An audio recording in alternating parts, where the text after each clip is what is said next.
तो दोस्तों इस समय पर हमारे ज्यादातर किसान भाइयों ने तरबूज और अलग अलग तरह की अगेती सब्जियों की खेती कर रखी है। यानी कि ये जो भी सब्जियां इन्होंने लगा रखी हैं सारी सब्जियां जो है लो टनल के अंदर या क्रॉप कवर के अंदर लगा रखी हैं। कुछ किसान भाइयों ने दिसंबर माह में इनकी बुआई की है, कुछ किसान भाइयों ने नवंबर और जनवरी माह में भी जो है काफी किसान भाइयों ने सब्जियों की खेती की है। ज्यादातर किसान भाइयों ने अगेती सब्जियां दिसंबर माह में लगाई थी। लेकिन अब क्या होगा, जैसे ही मौसम में धीरे धीरे बदलाव होगा, टेम्परेचर में थोड़ा थोड़ा सुधार होना शुरू होगा। हालांकि अब एक दो दिन में बदलाव जो है मौसम में देखने को आपको मिल रहा होगा। और अब जैसे जैसे टेम्परेचर बढ़ेंगे उस तरह से आपकी सब्जियों की फसलों में किसी न किसी तरह के रोगों का अटैक होगा।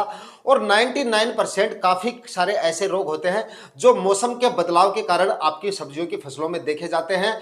और आप जैसे ही लो टनल अब हटाने के सोचेंगे, काफी किसान भाई जो है कमेंट करके पूछते रहते हैं कि सर हम अब लो टनल हटा सकते हैं? काफी ज्यादा जल्दबाजी है लो टनल हटाने की। लेकिन अभी अगर आप लो टनल हटाते हैं इस स्थिति में, यानी कि जैसे ही मौसम का बदलाव शुरू होता है, टेम्परेचर बढ़ने जैसे ही शुरू होते हैं, और इस समय के दौरान अगर आप जल्दबाजी करके लो टनल या क्रॉप कवर को हटा देते हैं तो भाई ये चांस और भी ज्यादा बढ़ जाते हैं कि कई तरह की जो बीमारियां या कई तरह के जो कीट हैं उनका अटैक आपकी सब्जियों की फसलों में हो सकता है। क्योंकि मैं काफी सालों से सब्जियों की खेती करता हूं और अगेती सब्जियां लगाता हूं, तो इस समय पर जैसे ही मौसम में बदलाव शुरू होता है इन बीमारियों का अटैक हमारी सब्जियों की छोटी छोटी अवस्थाओं में ही देखने को मिल जाता है। और सबसे ज्यादा इसका अटैक जो होगा, जिस बीमारी के बारे में मैं आपको बताऊंगा, उसका अटैक सबसे ज्यादा आपकी तरबूज की फसल में होता है। और उसके बाद में तोरई, तरककड़ी और खीरा वगैरह और मिर्ची की फसल में भी इसका अटैक सबसे ज्यादा होता है। अधिकतर जो सब्जियां हैं, ज्यादातर सब्जियों में इसका अटैक देखा जाएगा। और इसके संकेत आज मैं अपने खेत में देख भी चुका हूं, इसीलिए इमरजेंसी में ये वीडियो आप लोगों के लिए मैं बना रहा हूं। क्योंकि लगातार मेरे पास 5-6 दिन से जो है किसान भाइयों के कमेंट आ रहे थे कि सर लो टनल अब हम हटा सकते हैं? मैं बार बार हर कमेंट में यही आपको बोल रहा हूं कि अभी रुको, जल्दबाजी मत करो। टेम्परेचर तो अनुकूल धीरे धीरे हो रहे हैं, बाकी आप लो टनल हटा सकते हो, लेकिन टेम्परेचर इतने ज्यादा भी नहीं बढ़े हैं, दिन के टेम्परेचर भी इतने ज्यादा नहीं बढ़े हैं। हालांकि सुबह के टेम्परेचर जो है वो 9-10 डिग्री तक आ चुके हैं, लेकिन इतने ज्यादा नहीं बढ़े हैं कि आप लो टनल को हटा दो। अगर आप लो टनल हटा दोगे और बीमारियां अगर नहीं भी आती हैं, तब भी आपके प्लांट की जो ग्रोथ है वो कम होनी शुरू हो जाएगी, क्योंकि मिनिमम टेम्परेचर अभी भी थोड़े डाउन है। हालांकि आप रख सकते हो, फसल आपकी खराब नहीं होगी लो टनल हटाते हो तो, लेकिन प्लांट की ग्रोथ जो है वो कहीं ना कहीं रुक जाएगी। और दूसरा, जो बीमारियों के अटैक होने के चांसेस हैं वो ज्यादा से ज्यादा बढ़ जाएंगे अगर आप लो टनल को इस समय पे हटा दोगे। मैंने आज क्या देखा, अपनी मेथी की फसल में ब्लैक माहू जो होता है, जिसको आप अड़ भी बोलते हैं, उसके संकेत मुझे देखने को मिले हैं। और ये जो है हर साल मैं देखता हूं, जैसे ही टेम्परेचर बढ़ता है सबसे पहले माहू का अटैक होता है। और ये जो है सरसों या मेथी जैसी फसलें होती हैं, इनमें शुरुआती अवस्थाओं में सबसे पहले होता है। और उसके बाद में जैसे जैसे इसकी पॉपुलेशन बढ़ती है, आपकी सब्जियों की फसलों में भी इसका अटैक हो जाता है। और अगर समय रहते आप इसको कंट्रोल नहीं करोगे तो मतलब आपकी फसल की ग्रोथ जो है वहीं पे खराब हो जाएगी।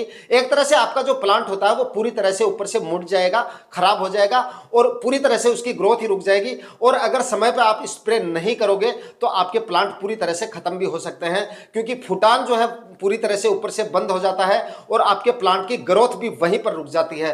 तो इसके लिए आप शुरुआती अवस्थाओं में थोड़ा सा सचेत रहते हैं। और शुरुआती अवस्थाओं में जैसे ही आप माहू का प्रकोप अपनी फसलों में देखते हैं, तो शुरुआत में अगर आप हल्का सा भी स्प्रे निकाल दोगे तो यह बीमारी इतनी ज्यादा गंभीर नहीं है कि इसके लिए आपको 1-2 स्प्रे लेने पड़ेंगे या 2-3 स्प्रे निकालने पड़ेंगे, या आप ये सोच रहे हैं कि स्प्रे निकालेंगे तो उससे कंट्रोल होगा या नहीं होगा।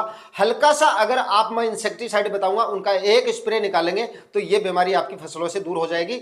लेकिन अगर आप थोड़ा सा मतलब लो टनल को जल्दी हटा देंगे तो इसका अटैक आपको छोटी छोटी फसलों में भी देखने को मिल जाएगा। जब आपकी फसल 2 या 3 पत्तों की होगी उस समय पे ही इसका अटैक अगर आपकी फसलों में हो गया, तो इसके लिए अगर आप इंसेक्टिसाइड लेंगे, छोटी फसलों में इंसेक्टिसाइड का प्रयोग करेंगे, तो आपकी फसलों की जो है थोड़ा सा ठीक नहीं रहेगा। छोटी अवस्थाओं में अगर हम अपनी फसलों पे इंसेक्टिसाइड का उपयोग करते हैं तो हमारी फसलों के लिए वो भी ज्यादा ठीक नहीं होता है। तो इसके लिए हमने लोटनल का खर्चा ऑलरेडी कर रखा है, पैसे हमारे जितने लगने थे वो लग चुके हैं। अब लोटनल को जल्दी हटाएंगे तो उससे हमारा कोई फायदा नहीं होने वाला है, उल्टा नुकसान हो सकता है। तो अगर आप ज्यादा से ज्यादा 5 या 10 या 15 दिन ज्यादा से ज्यादा इसको रख सकते हैं, उतने दिन रखेंगे तो वो ज्यादा अच्छा रहेगा। आपकी फसलें जो हैं वो बीमारियों से दूर रहेंगी और किसी भी तरह के कीट का अटैक आपकी फसलों में देखने को नहीं मिलेगा जब तक आप लोटनल लगा के रखोगे। और अगर लोटनल किसी किसान भाई ने हटा दिया है या जिस किसान भाइयों ने ओपन फील्ड में इसकी खेती कर रखी है सब्जियों की, या अगर लोटनल हटाने के बाद में आपकी सब्जियों की फसलों में माहू का अटैक हो जाता है, तो यहां पर आप या तो थाइमाथोक्सम 25% WG 8 से 10 ग्राम पाउडर फॉर्म में आएगा, ये 8 से 10 ग्राम प्रति 15 लीटर स्प्रे टैंक के हिसाब से आप एक स्प्रे निकालेंगे तो माहू आपकी सब्जियों की फसलों से बिल्कुल पूरी तरह से मतलब खत्म हो जाएगा। दूसरा, इसकी जगह आप इमिडाक्लोप्रिड 70% में आता है, ये आपको WG फॉर्म में भी मिल जाएगा यानी पाउडर फॉर्म में भी मिलता है, और SC यानी लिक्विड फॉर्म में भी आपको ये मिल जाएगा।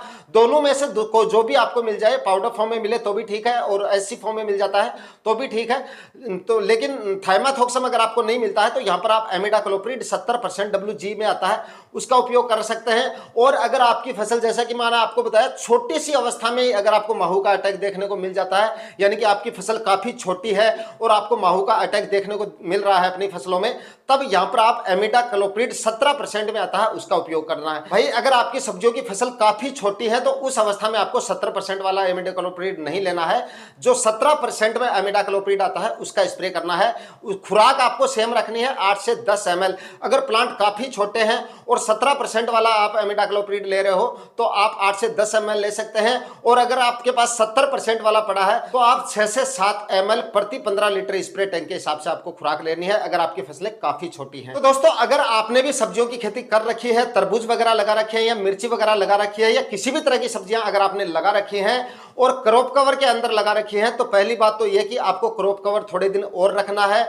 और अगर आपकी फसलें जो है ओपन फील्ड में हैं या माहू वगैरह का अटैक आपको देखने को मिल रहा है, तो यहाँ पे आप जो स्प्रे मैंने आपको बताया है वो स्प्रे निकाल सकते हैं। इस तरह से आपकी फसलें जो है माहू से दूर रहेंगी। अगर आप समय रहते इसका उपयोग नहीं करेंगे तो आपकी फसलों में जो है माहू की वजह से काफी ज्यादा नुकसान हो सकता है। उम्मीद करता हूं दोस्तों आज के वीडियो में जो इंफॉर्मेशन मैंने आपको दी है वो आपके लिए काफी इंफॉर्मेटिव रही होगी।